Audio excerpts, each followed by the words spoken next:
इस कहानी की शुरुआत फिलाडेल्फिया शहर में होती है, जहां हम एक खाली बिल्डिंग के जरिए पूरे शहर को तबाह होते हुए देखते हैं। हर तरफ बस आग ही आग और सीना चीरने वाली चीखती हुई आवाजें। अब कहानी सीधा 1988 में पहुंच गई, जहां 3 अलग अलग लोगों की जिंदगी की झलक दिखाई गई। एक पियानो बजाने वाला, एक बस ड्राइवर और होटल में काम करने वाला एक बावर्ची। ये तीनों अपनी रोजमर्रा की जिंदगी में बहुत बिजी हैं। तभी अचानक इनके चेहरे के हर छेद से खून निकलने लगा। फिर कुछ ही सेकंडों में तीनों जमीन पर गिर गए और उनकी मौत हो गई। इस वक्त शहर में एक नीली हुडी पहने हुए रहस्यमयी आदमी घूम रहा था। कुछ ही दूरी पर थॉमस नाम के एक पुलिस वाले की आंख खुली। थॉमस अपनी प्रेग्नेंट पत्नी को सोता हुआ देखकर उसके लिए खाना बनाने चला गया। तभी उसने न्यूज पर सुना कि एक बस ड्राइवर ने गाड़ी से कंट्रोल खो दिया और सामने आने वाली कई गाड़ियों से टकरा गया, जिससे शहर में अफरा तफरी मच गई। थॉमस ने अपनी पत्नी को खाना दिया और बाय कहकर अपनी शिफ्ट के लिए निकल गया। कुछ समय बाद थॉमस अपने पार्टनर मैडॉक्स से मिला और दोनों उस जगह पहुंचे जहां बस ड्राइवर का एक्सीडेंट हुआ था। इस केस का मेन डिटेक्टिव ऑफिसर हॉल्ट को बनाया गया, जो कि थॉमस का जीजा भी था। थॉमस ने जब मरी हुई ड्राइवर को चेक किया तो वो घबरा गया, क्योंकि उसके चेहरे से खून बह रहा था। उसका दिमाग लगभग पिघल चुका था। मौत का कारण खून बहना बताया गया। थॉमस को उसकी गर्दन पर 3 निशान भी दिखे, बिल्कुल छेद की तरह, लेकिन हॉल्ट ने कहा कि ये बर्थ मार्क होगा और उसे अनदेखा कर दिया। तब इसी तरीके से मारे गए हैं और उन दोनों की गर्दन के पीछे भी 3 ऐसे ही निशान हैं। इसके बाद ऑफिसर सीधा उन 2 लोगों को भी देखने गए। ये दोनों भी खून बहने की वजह से ही मरे थे। थॉमस केस पर अपनी राय देने लगा, मगर होल्ट ने उसे इस केस से दूर रहने को कहा, क्योंकि उसे लगा कि ये केस उसके प्रमोशन के लिए काफी अच्छा रहेगा।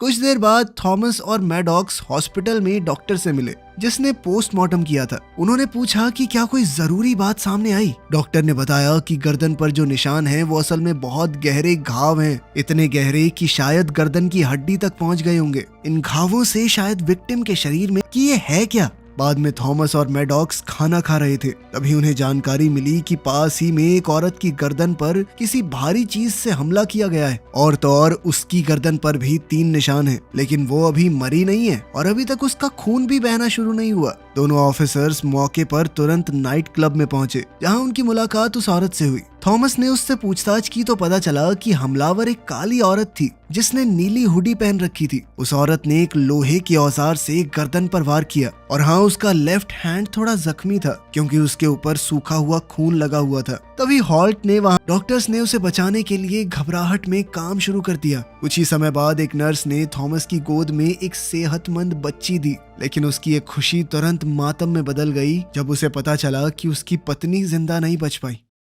इसके बाद कहानी 9 साल आगे यानी 1997 में पहुंची। अब थॉमस की बेटी एमी 9 साल की हो चुकी थी। एमी नाश्ता बना ही रही थी कि तभी टीवी पर न्यूज चलने लगी, जिसमें सड़कों पर लोग आंदोलन करते हुए 9 साल पहले हुई घटना का जवाब मांग रहे थे। लोगों ने इसे रेसिज्म का मुद्दा बना लिया। कई लोग उस औरत का साथ देते हुए कहने लगे कि उस वक्त वो औरत निहत्थी थी, लेकिन पुलिस वाले ने उसे गिरफ्तार करने की बजाय ट्रेन के नीचे धकेल दिया। बाद में थॉमस, जो अब डिटेक्टिव बन चुका था, उसने अपनी बेटी को जन्मदिन की बधाई दी और उसे एक ब्रेसलेट भी गिफ्ट में दिया। फिर दोनों थॉमस की पत्नी की कब्र पर गए, जहां उन्हें कब्र पर ताजे फूल दिखे और ये देखकर वो सोच में पड़ गए कि यहाँ पर कौन फूल रख के गया है। तभी थॉमस को एक फोन आया। ये जानकर उसके होश उड़ गए कि बिल्कुल वैसे ही मौत होनी शुरू हो गई है जैसे 9 साल पहले हुई थी। एक पल भी जाया किए बिना थॉमस क्राइम सीन पर पहुंचकर मैडॉक्स से मिला, जो अब भी 9 साल पहले हुए इंसिडेंट की वजह से लंगड़ा कर चल रहा था। थॉमस ने उससे पूछा कि सुबह तुमने मेरी पत्नी की कब्र पे फूल तो नहीं रखे, लेकिन मैडॉक्स ने कहा कि मैं नहीं गया भाई वहाँ। फिर दोनों एक यूनिवर्सिटी क्लासरूम पहुंचे, जहाँ एक प्रोफेसर की लाश पड़ी थी। उसकी गर्दन पर वही 3 निशान थे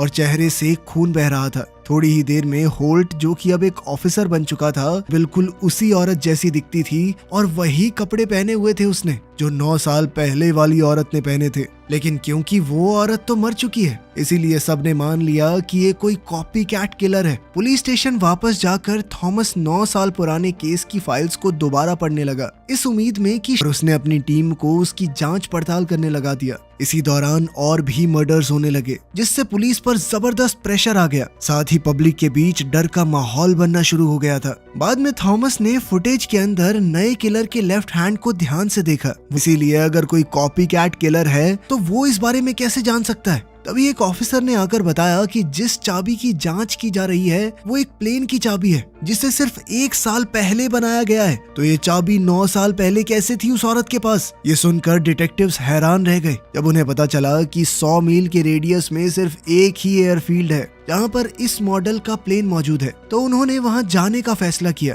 जैसे ही थॉमस और मैडॉक्स निकलने वाले थे तभी उन्हें एक साइंटिस्ट मिला जिसका नाम है डॉक्टर नवीन राव। साइंटिस्ट ने बताया कि ये केस मेरी रिसर्च से जुड़ा हुआ है। उसने ये भी बताया कि ये किलर सिर्फ एक खास मौके पर दिखाई देती है। आज से ठीक 9 साल पहले भी ब्लड मून वाला ही दिन था और आज भी वही दिन है। लेकिन डिटेक्टिव्स को उसकी ये बात बकवास सी लगी। उन्होंने कहा कि ये सिर्फ एक इत्तेफाक होगा और बिना उस पर ज्यादा ध्यान दिए वहां से चले गए।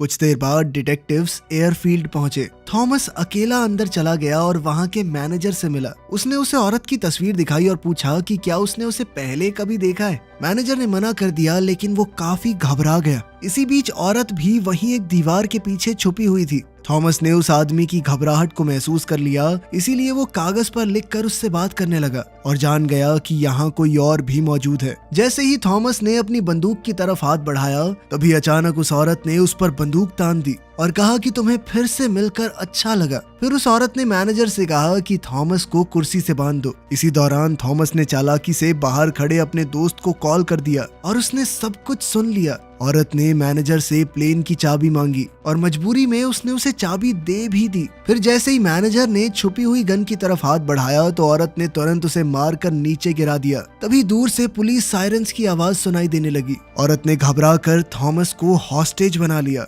उसी पल मैडॉक्स कमरे में घुस आया। तभी औरत ने बिना सोचे समझे सीधा उसके माथे में गोली मारी। लेकिन जैसे ही उसे एहसास हुआ कि जिस इंसान को उसने गोली मार दी वो मैडॉक्स है तो वो अपने किए पर पछताने लगी। थॉमस ये देखकर पूरी तरह टूट गया। लेकिन उस औरत ने उसे पकड़कर प्लेन में डाला और पुलिस के आने से पहले ही उसे प्लेन में ले गई। बाद में वो औरत थॉमस से कहने लगी कि तुम मेरा पीछा करना बंद कर दो और साथ ही उसने दावा भी किया कि मैं जो भी कर रही हूँ बहुत जरूरी है। उसका कहना था कि हर 9 साल में मैं वापस आऊंगी ठीक इसी दिन पर, लेकिन सिर्फ थोड़े से समय के लिए और मुझे कोई मार नहीं सकता। मगर थॉमस ने कहा कि मैं तुम्हारा पीछा करना कभी नहीं छोड़ूंगा। इस बात से औरत ने उसे प्लेन से बाहर फेंक दिया। थॉमस नीचे समुद्र में जा गिरा और बाद में किसी तरह किनारे तक पहुंच गया जहां उसे जले हुए प्लेन का मलबा दिखा। लेकिन वो औरत कहीं नजर नहीं आई। अगली सुबह होल्ट और उसकी टीम वहां पहुंचकर किलर को ढूंढने की बेचैन कोशिश करते रहे। तब थॉमस ने उनसे कहा कि बेकार मेहनत मत करो। वो औरत फ्यूचर से आई थी। ये सुनकर होल्ट उसे ऐसे देख रहा था मानो वो पागल हो चुका हो। इस सब के चलते 9 साल और बीत गए और 2006 आ गया जहां एक बूढ़ा होता हुआ थॉमस किसी हैरल्ड नोवाक नाम के आदमी की कब्र खोदता हुआ दिखाई दिया। उसने कंकाल निकाला और उसकी गर्दन की हड्डी में एक निशान को देखा। इसके बाद थॉमस अपनी गाड़ी के पास गया और अपनी इन्वेस्टिगेशन को दोबारा शुरू किया। एक न्यूज़पेपर क्लिपिंग से पता चला कि डॉक्टर नवीन राव काफी समय से लापता है। अगली सुबह थॉमस हैरल्ड की विधवा बीवी से मिलने गया और खुद को एक प्राइवेट इन्वेस्टिगेटर बताया जो कि उसके पति के बारे में कुछ सवाल पूछना चाहता है। महिला हैरान हो गई क्योंकि उसका पति तो 18 साल पहले मर गया था, लेकिन फिर भी उसने उसे अंदर आने दिया। फिर वो थॉमस को हैरल्ड की इतिहास की किताबों का हवाला देते हुए अपने गलत मैसेज फैलाता था कि देखो ये देश हमने बनाया है, इन सबको तो गुलाम बना के लेकर आए थे हम यहाँ पे, आज ये बराबर कैसे हो गए। ये सब भी पता चला कि हैरल्ड के साथ साथ उसकी पिछली बीवी हेदर इस सब में शामिल थी जब तक उन दोनों का रिश्ता टूट नहीं गया। खैर थॉमस ने कुछ पैसे देकर एक लिस्ट ले ली जिसमें उन सभी लोगों के नाम थे जो हैरल्ड से जुड़े हुए थे।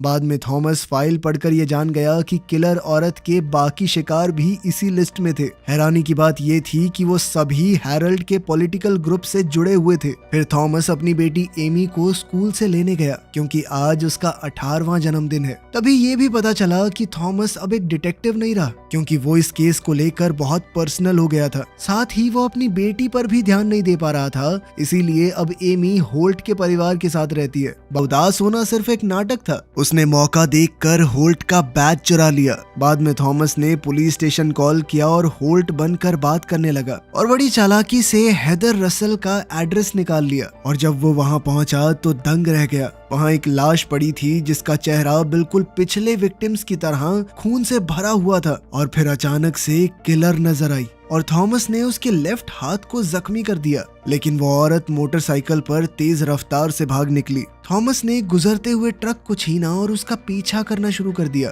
काफी देर तक उसका पीछा करने के बाद थॉमस एक सुरंग में घुस गया जहां वो दोनों फिर से मिलेंगे। तभी औरत डिवाइस के साथ साथ गायब हो गई। थोड़ी देर बाद जैसे ही थॉमस सुरंग से बाहर निकला तो उसे तुरंत पुलिस और गुस्से से भरे हुए होल्ट ने गिरफ्तार कर लिया। थॉमस ने बताया कि मैंने आज उस औरत के लेफ्ट हैंड में गोली मारी है, और याद है जब वो पिछली और उससे पिछली बारी आई थी तो उसके हाथ में चोट लगी हुई थी ना। इससे साबित होता है कि ये औरत समय में पीछे जाती है, लेकिन होल्ट ने उसकी बात मानने से इनकार कर दिया। इसी दौरान डॉक्टर नवीन राव दूर से ये सब कुछ देख रहा था।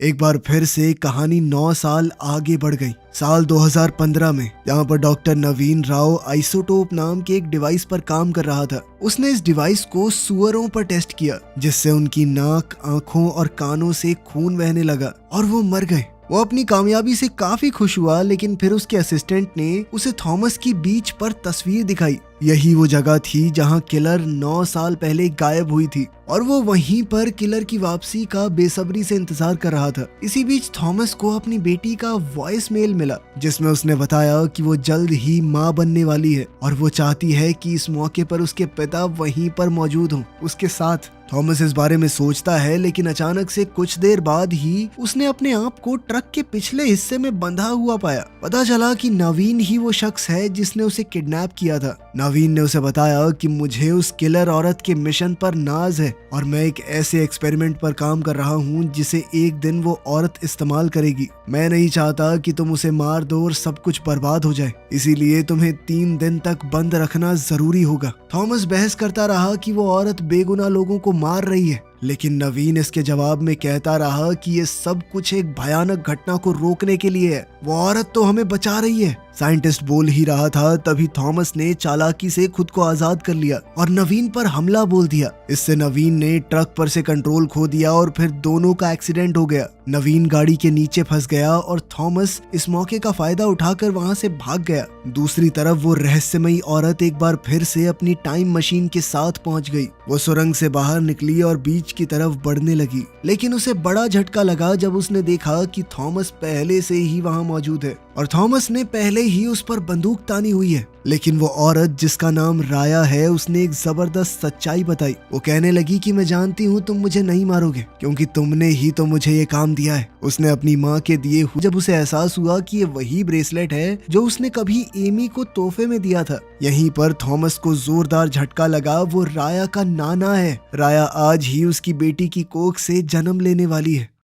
अब उसे अफसोस होने लगा कि 1988 में मैंने तुम्हें मार दिया था। थॉमस उससे गुहार लगाने लगा कि पीछे जाकर इस सब को रोक दो, लेकिन राया ने कहा कि ये सब हो चुका है और टाइम ट्रैवल एक ही तरफ होता है, बार बार वापस जाना मुमकिन नहीं है। उसने बताया कि मेरा मिशन इसी बीच पर इसी दिन से शुरू होता है और हमेशा मेरी मौत के साथ खत्म। जाने से पहले राया थॉमस से कहने लगी कि आप मम्मी के पास जाइए, उनका ख्याल रखिए, उन्हें उनके पिता की जरूरत है। ये कहकर राया वहाँ से चली गई और थॉमस फिर कहानी में भविष्य से जुड़ी हुई कुछ झलक दिखाई दी, जहाँ पर राव टेक्नोलॉजीज नाम का एक इंस्टीट्यूट है। वहाँ एक बुजुर्ग व्हील चेयर पर बैठा हुआ नवीन आइसोटोप डिवाइस राया को देते हुए नजर आता है। एक और जबरदस्त ट्विस्ट में पता चला कि कहानी की शुरुआत में जो हमला दिखाया गया था वो उसी रेडिकल ग्रुप की वजह से हुआ था जिसे हैरोल्ड नोवाक ने शुरू किया था। इसके बाद हुई सिविल वॉर में लाखों लोग मारे गए और लोग बदला लेने के चक्कर में एक दूसरे को मारने वाले दरिंदे बन चुके थे।